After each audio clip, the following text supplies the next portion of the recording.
Hey guys, and welcome back to yet another Serflings, aka the Settlers remake video. Now, the original game was released back in 1993. It's a German game. This amazing remake is by my friend Mike, who's in Germany. The link to his website will be in the description below. Click on it, get the latest version, which I recommend, whether it's the regular one or the snapshot. So, without further ado, let me show you the best options because some people asked me a few questions on what does this option do? How can I win the last level? Look, I'm going to be killing two birds with one stone in this video. Actually, three birds with one stone, but one option is available already for you over the internet. How do you gain access to all 30 levels of the campaign?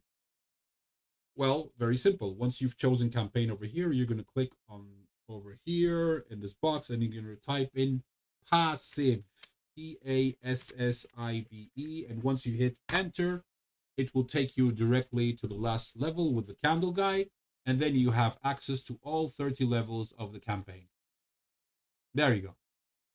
Now, how do we beat the last level is basically the exact same strategy that I use for all the levels. Let's dive in right away, and while we are in the game, I will explain the options which some people are still confused about. 30, what is that, 32 years later. 1993, 2025, yeah, 32 years later. Let's begin. A few moments later. So for any veterans of you out there, you know that in the campaign, starting from level 10, if I remember correctly, you cannot place your castle anywhere you like. It's automatically placed for you. For this level, as you can see, I have paused it. We are going to take a look and see where the enemy is. We're going to open the map. We're going to double click on this, and we see that the enemy is right next to us towards the east. Now there's a problem. Our stocks are very limited. We have 16 pieces of plank, wood, refined wood, only 5 pieces of stone, which means that emergency program will be activated pretty quickly. We only have 17 men to recruit, as well as one tier 2 soldier. That's a total of 18. So that's a problem. That's already a major problem. We have the bare minimum of uh, workers.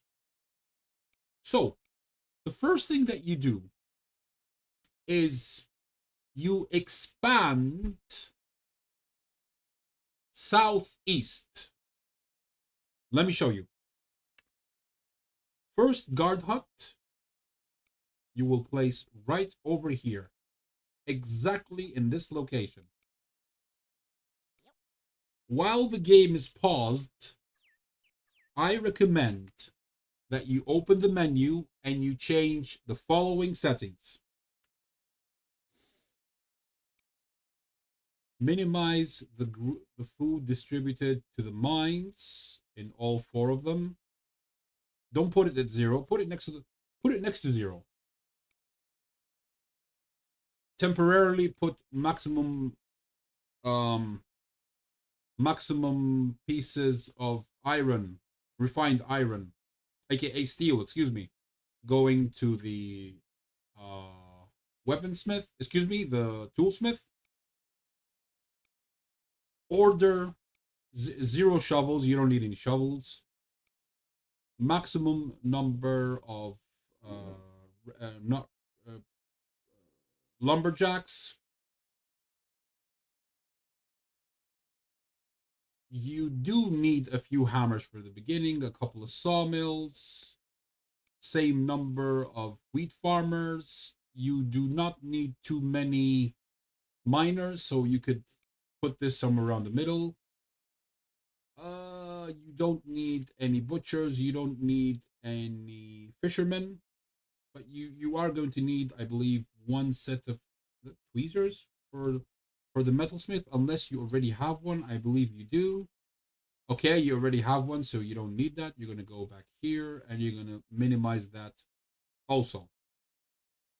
Regarding your strength, how to distribute your strength, you're going to put everything at full so that your guard huts would be put at full, and the minimum left behind full minimum, as I'm doing right here.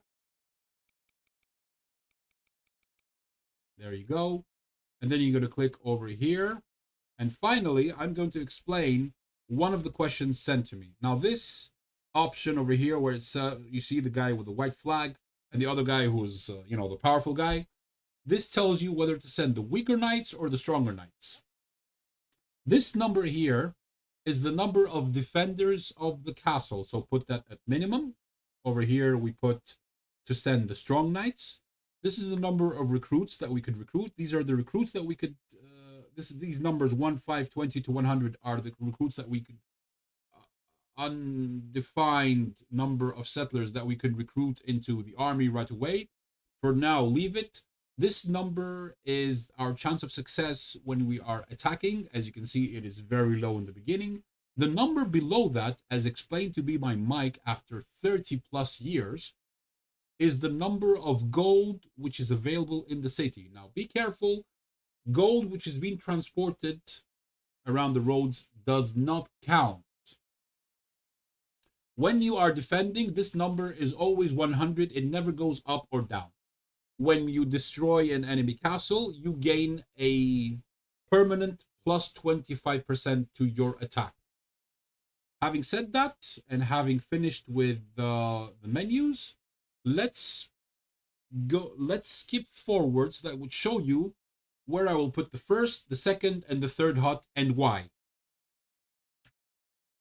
So the first hut has been completed and it has been occupied by my soldiers, which barely opens enough space to put the second hut right over here, ladies and gentlemen. What the hell did I just do? Wow, that was a mistake. Let me correct that and be right back. So, after that mistake that I did, we just built and occupied our second hut. Our goal is to meet the enemy as soon as possible, but at the same time have access to the stone, which is right here.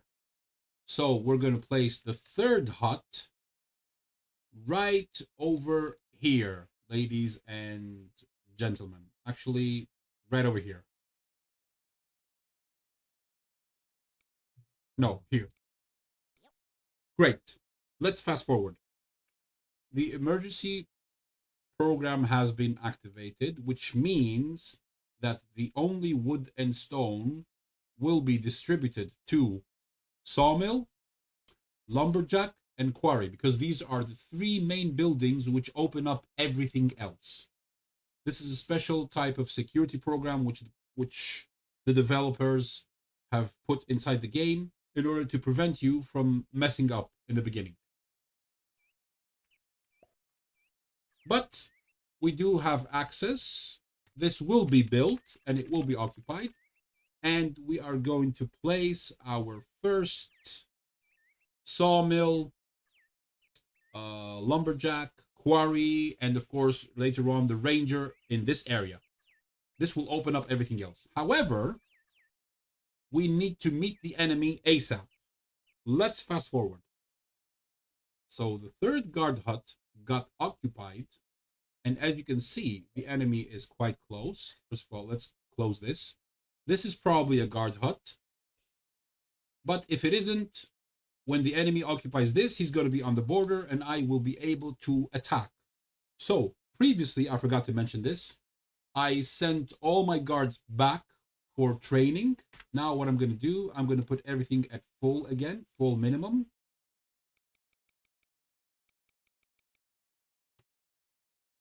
And we're going to hit enter.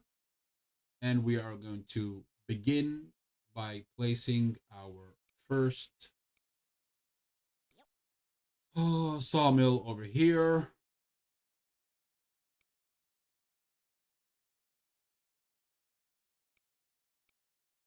Lumberjack over here. and quarry over here. We're going to connect them using this method exactly.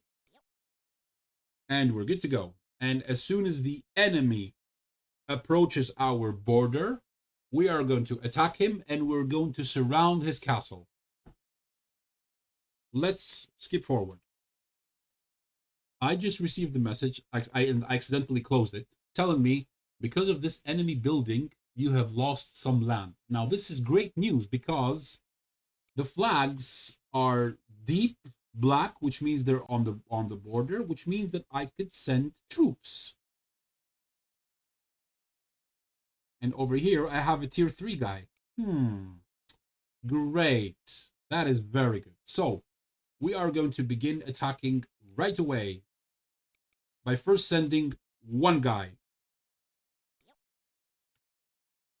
Now, do not feel ashamed for what I'm about to show you.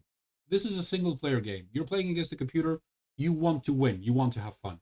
You're going to use the save load mechanic until you win, so that you wouldn't lose a single soldier.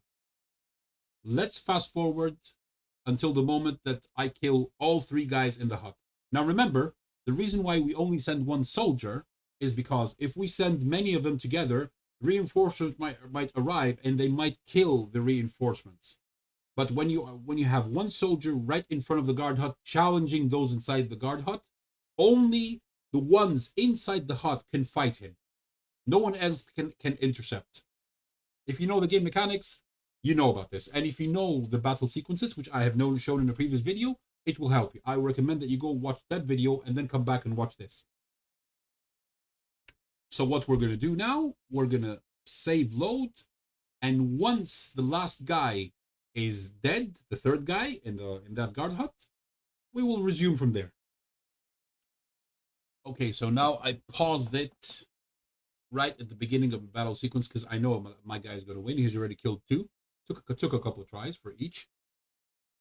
Very important, before your soldier occupies the enemy building, you can still special click on it for attack and send, notice what I'm going to say, 3 soldiers, but time it correctly so that your 3 soldiers would arrive there on time and while the building has already been occupied, so that you would be on your land, so that if there are any enemy soldiers coming in for support in order to for reinforcements, they would fall upon your guys and they would get slaughtered very easily because now you are the defender because you are on your land, so your win chance is 100%.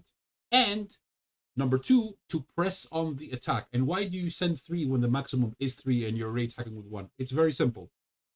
As soon as the first guy enters over 3, you send your extra soldier who's inside to the next guard hut and you press the attack. You suppress the enemy right away. You don't allow him to breathe in any way, shape, or form whatsoever. That's the strategy that I use for each and every level. And this game has become very, very, very easy for me.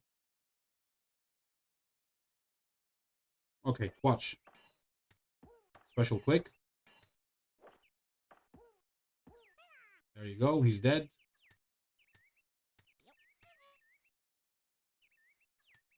You have gained a victory here. Yay. Okay, so reinforcements were too late to arrive. Very good.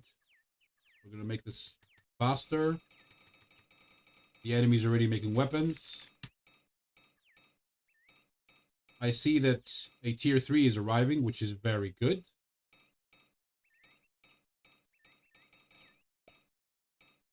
So we're going to do something different this time. Because a tier 3 is much better than a tier 2.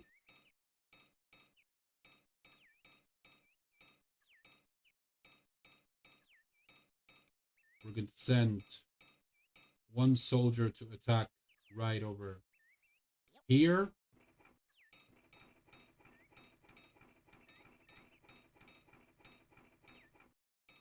And as soon as the tier 3 enters here. We're going to have the green light to send him in case we want to change our attack style and send a tier 3 which has a higher chance of winning.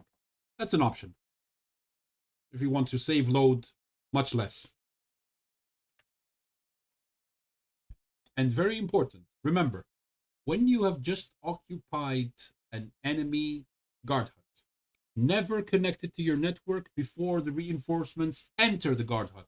Otherwise, you will cancel their stride because you have given the order for other reinforcements from the castle to go all the way there, and you will waste valuable time. That's another trick which I have learned through trial and error, through experience. Okay, so I decided to change my strategy. I sacrificed one soldier on purpose, even though it's not good to sacrifice soldiers in the last level. But I decided to use my tier 3. I just finished off his last defender over here. I've already sent the 3 extra guards. And he's about to... I thought he was going to lose that weaponsmith. Okay, no problem. This guy might aggro this guy. No, it's not going to happen. Okay, no worries. Our next target, we are going to attack this guard hut right over here. And then this guard hut, and he's cut off. That's it. Oh, and by the way, now that the materials have been distributed to the sawmill, the lumberjack, and the quarry, the emergency program has been neutralized. So that's good news. I just finished killing off the last defender in this guard hut. Now look what's going to happen. He's going to lose the toolsmith. And I believe he's going to lose access to this part of the kingdom. So I'm going to cut off the main body, the castle, from this part, which is very vital. You want to surround the enemy ASAP. There you go. It didn't happen exactly as I wanted, but okay. Still, I'm going to put a flag here. So if he attempts to push any road between, I'm going to do the trick with the flag, which I have access to. Great. Okay, so now I just killed the last defender of this guard hut, and we're going to see the result. But I'm prepared to send 2 this time, because I'm only going to need to attack 1 more guard hut right over, let me show you, right over here. After that, to completely surround him. This over here is going to change, and I'm going to show you the map. But let's hit play and see what's going to happen. Actually, wait, let's just save that just to be sure. And let's special click, even though there's no more defenders. Prepare to send 2. Now, a very good trick that you can do is that you could send the attackers in inverted commas even after you have conquered the guard hut, as long as you don't close this menu and you have men available, of course, like this, for example.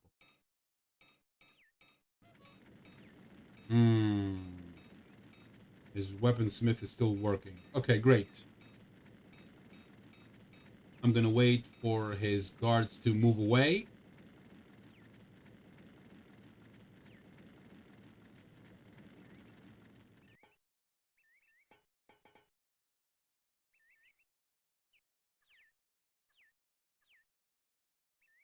And then I'm gonna hit attack, so that the reinforcements would pass through safely. And as soon as one guy enters, I'm gonna hit pause, special click, and send that one knight right over here. And we're good to go.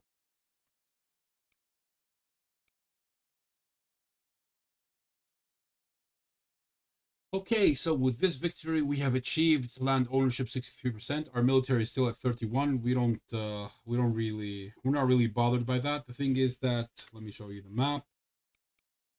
Remove the buildings, zoom in. This is the main body that you see right here. Now, it is still connected by here, but if he tries to put any roads, I'm going to intercept. And next, I'm going to take this guard hut and its it's finished, basically. And if he tries to run away from, get away from this direction, that's probably a guard hut right over there. I'm going to destroy that as well. Fully surround the enemy, and then it's only a matter of time until I start building my mines, feed them, make tools, make weapons. I will fast forward, of course, so I won't make this video long. It's already almost 20 minutes plus, and I'll show you the result. Okay, so I believe this was going to be one of the final victories. Probably, I just conquered this guard hut. Look what's happening around here. Let me show you on the mini map. Let me remove the houses. Let me zoom in. This is the castle. This is his castle. This area is cut off. And this, which I just conquered, is going to be cut off, and it's going to connect this with this. Let's see. Mission goals. Land ownership 67 out of 75. Military 31 out of 75. That is not a problem. We're going to save it once again before we see the results. I could send reinforcements here, but not necessary because he's not going to attack anyway. And look what's going to happen here. Oh, that hurts. Oh, that hurts. 75% land ownership, ladies and gentlemen, already. We're going to connect this with this. Connect this with this.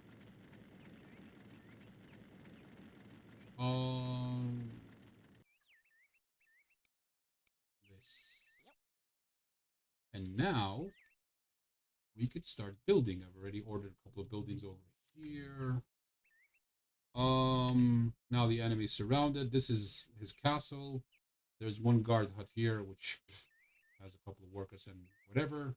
Another guard hut here, which I could conquer at my leisure time. I've already placed a gold mine over here, which means we're going to start mining gold. Now, if I remember correctly, there's some iron over here in these mountains and some gold. We're going to have to prospect. In the meantime,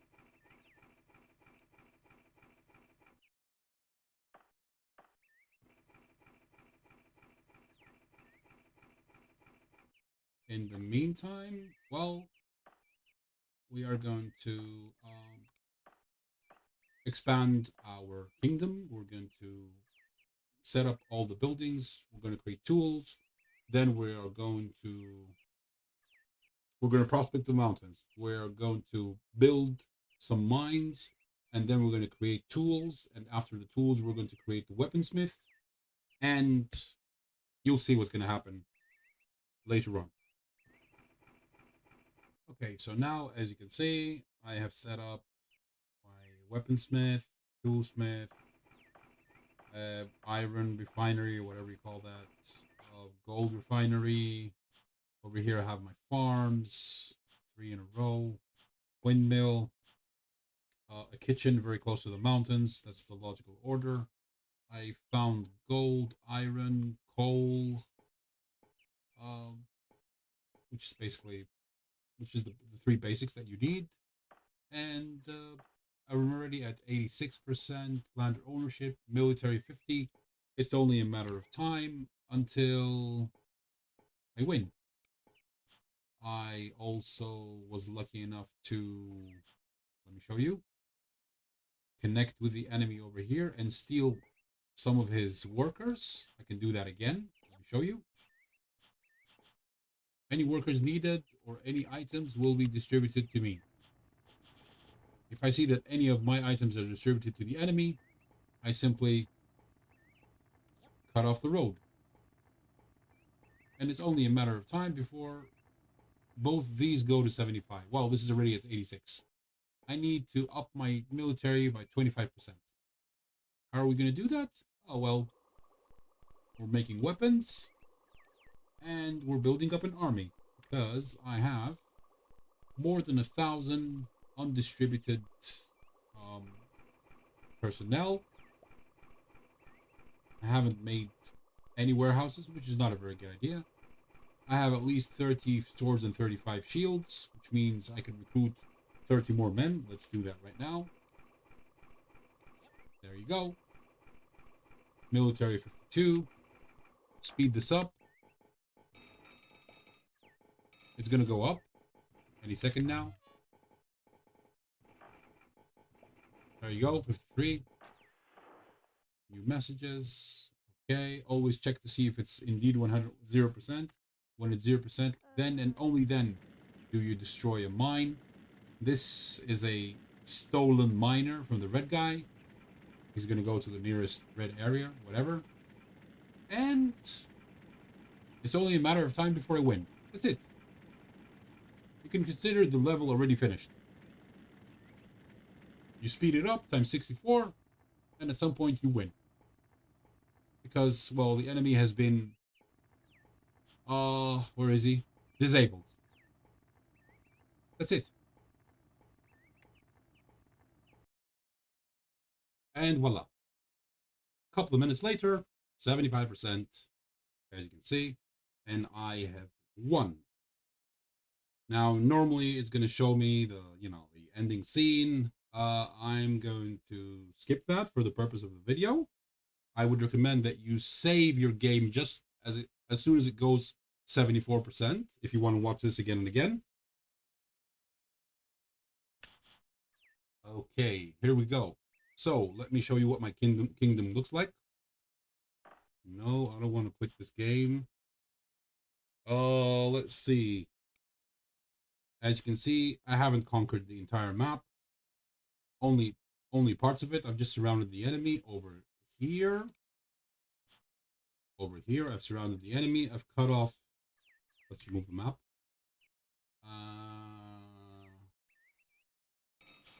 This little part is cut off.